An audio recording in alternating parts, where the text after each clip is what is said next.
વધુ સમાચારમાં વાત કરીએ તો મહત્વના સમાચાર સામે આવ્યા છે ગાંધીનગરથી।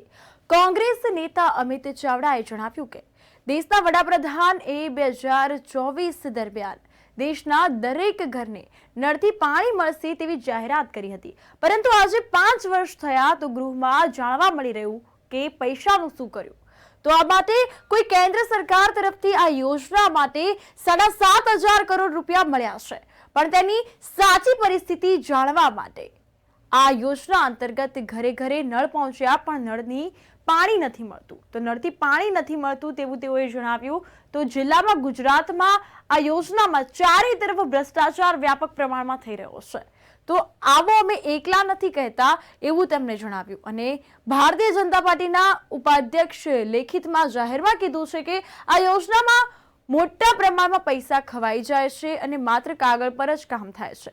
તો ગુજરાતના તમામ જિલ્લાઓમાં યોજનામાં જે ભ્રષ્ટાચાર ચાલી રહ્યો છે તે આંખે દેખાય છે, તેમ છતાં પણ સરકાર શાંત છે। તો ક્યાંક ને ક્યાંક આ પૈસા જે છે તે સરકારમાં બેઠેલા લોકો સુધી પહોંચતા હશે। જ્યારે ચારે તરફ રજૂઆત અને વિરોધ થયો છે તો ત્યારે તપાસતા આ નામે નાટક પણ કર્યા તેવું ખુલાસો થયો છે। તપાસ નામે વાસ્મોની યોજના ઉપરથી તપાસ દિશા નામની એજન્સી નક્કી કરી છે। એજન્સીને પણ 5 કરોડ રૂપિયા ચૂકવ્યા છે। તો કામમાં પણ ભ્રષ્ટાચાર અને તપાસ કરવાના નામે પણ ભ્રષ્ટાચાર થયા છે તેવું પણ તેઓએ જણાવ્યું છે। તો આ સાથે જ નળ આપ્યા છે પરંતુ જળ ઘરે ઘર પહોંચ્યું નથી અને ઘરે ઘરે પાણી આપવાના વાયદા હજુ પૂરા થયા નથી। તો જળ નહીં પરંતુ નળથી છળ લોકોને મળ્યું છે અને કરોડો રૂપિયાનું ભ્રષ્ટાચાર જે છે તે થયું છે। તો આ સાથે ન્યાયિક તપાસ કરવી જોઈએ। જે અધિકારીઓ નાના છે તેમને બદલી કરો છો અને સસ્પેન્ડ કર્યો છે તો તે યોગ્ય નથી। તો આ માટે એસઆઈટીની રચના કરી અને આખી યોજનાની કામગીરીની તપાસ કરવાની માંગણી કરી છે અને યોજનાના પૈસા જે મોટા લોકો સુધી પહોંચે છે તેને પણ જેલના સળિયા પાછળ ધકેલવા જોઈએ તેવી કોંગ્રેસની માંગણી સામે આવી છે। આ અંતર્ગત અમિત ચાવડાએ આ પ્રકારે ભાજપ પર સીધા પ્રહાર કર્યા છે। પ્રધાનમંત્રીશ્રીએ આખા દેશના લોકોને 2024 સુધી દરેક ઘરે નળથી જળ મળશે એવી જાહેરાત 2019માં કરી હતી।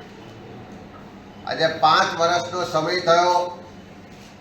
આ ગુજરાતની ડબલ એન્જિન સરકારે આ પૈસામાંથી શું કર્યું એના પ્રશ્નોત્તરીના જવાબમાં જોવા મળ્યું કે છેલ્લા 3 વર્ષમાં કેન્દ્ર સરકાર તરફથી આ યોજના માટે 7,500 કરોડ રૂપિયા મળ્યા, પણ ગુજરાતની સાચી જમીની પરિસ્થિતિ શું છે?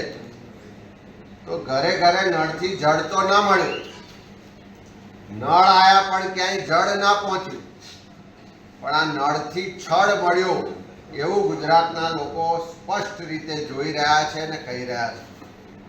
આ નળ સે જળ યોજનામાં ગુજરાતમાં ચારે તરફ ભ્રષ્ટાચાર વ્યાપક પ્રમાણમાં થઈ રહ્યો છે અને આવું અમે એકલા નથી કહેતા, પણ ભારતીય જનતા પાર્ટીના ધારાસભ્ય અને અત્યારે વિધાનસભાના ઉપાધ્યક્ષ જેઠાભાઈ ભરવાડે પણ લેખિતમાં જાહેરમાં કીધું કે આ યોજનામાં મોટા પ્રમાણમાં પૈસા ખવાઈ જાય છે, ફક્ત કાગળ પર કામ થાય છે।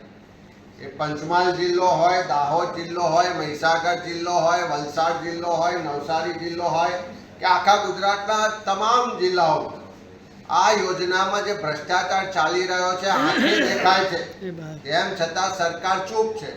કારણ કે ક્યાંક ને ક્યાંક આ ભ્રષ્ટાચારના પૈસા સરકારમાં બેઠેલા લોકો સુધી પણ પહોંચતા હશે, એટલા જ માટે આ ભ્રષ્ટાચાર બાબતે સરકાર ચૂપ છે। જ્યારે ચારે તરફથી રજૂઆતો આવી, વિરોધ થયો, ત્યારે સરકારે તપાસના નામે નાટક પણ કર્યું કે તપાસ કરવા માટે વાસ્મોની યોજનામાં જે કામો થયા છે એનું મોનિટરિંગ થાય, સ્થળ પર તપાસ થાય, એટલા માટે સરકારે ટેન્ડર પાડ્યું અને એજન્સી દિશા નામની એજન્સી નક્કી કરી અને એને કીધું કે આ તમામ કામો થયા છે કે નહીં એની તપાસ કરો। ને તપાસ કરવાવાળી એજન્સીને પણ 5 કરોડ રૂપિયા ચૂક્યા। એક તો કામમાં ભ્રષ્ટાચાર અને તપાસ કરવાના નામે પણ ભ્રષ્ટાચાર કરવામાં આવે। ત્યારે વિધાનસભાની આજે પ્રશ્નોત્તરીમાં અમે સ્પષ્ટ માગણી કરી છે કે નળ આયા છે પણ જળ પહોંચ્યું નથી। ઘેર ઘેર જળ પહોંચાડવાના જે ભાષણો, વાયદા અને વચનો થયા એ પૂરા થયા નથી. નળથી જળ નથી મળ્યું, પણ નળથી છળ મળ્યું છે લોકોને. અને એટલા જ માટે આ સમગ્ર કરોડો રૂપિયાનું જે ભ્રષ્ટાચાર છે એની ન્યાયિક તપાસ થવી જોઈએ. જે અધિકારીઓ નાના નાના લોકોને તમે બદલી કરો છો કે સસ્પેન્ડ કરો છો એ પૂરતું નથી.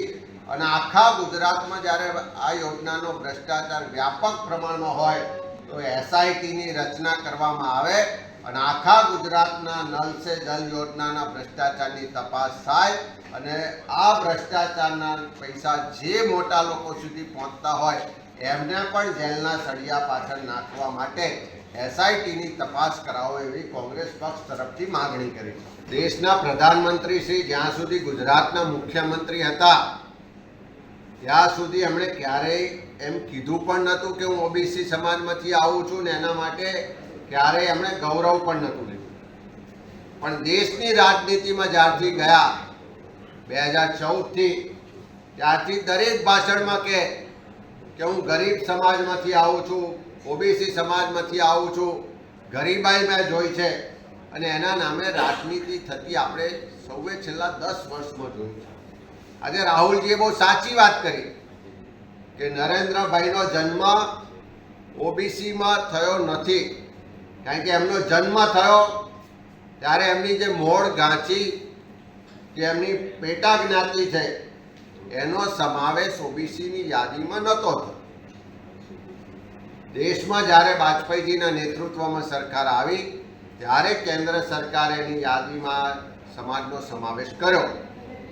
જન્મ કરતા પણ નરેન્દ્રભાઈ કોઈ પણ રીતે કર્મે ઓબીસી નથી એટલું ચોક્કસ આંકડા અને પુરાવા સાથે અમે આપી શકીએ છીએ. કારણ કે ગુજરાતમાં લાંબો સમય પોતે મુખ્યમંત્રી રહ્યા છે, આજે પણ એમના જ પક્ષની સરકાર છે.